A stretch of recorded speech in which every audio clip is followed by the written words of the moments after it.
બાળ ખાતે વિશ્વ હિન્દુ પરિષદ બજરંગ દળ દ્વારા આયોજિત રામનવમી નિમિત્તે ભવ્ય શોભાયાત્રાનું આયોજન કરવામાં આવ્યું। તારીખ 26/3/2026ના રોજ અરવલ્લી જિલ્લાના બાળ તાલુકા ખાતે વિશ્વ હિન્દુ પરિષદ અને બજરંગ દળ દ્વારા રામનવમી નિમિત્તે શોભાયાત્રાનું આયોજન કરવામાં આવ્યું હતું।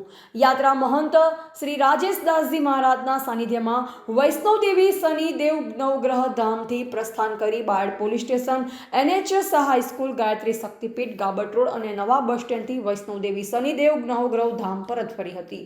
યાત્રામાં આજુબાજુના ગ્રામજનો, કાર્યકરો, રાજકીય પક્ષોના મહાનુભાવો અને બાળનગરની જનતા મોટી સંખ્યામાં જોડાઈ।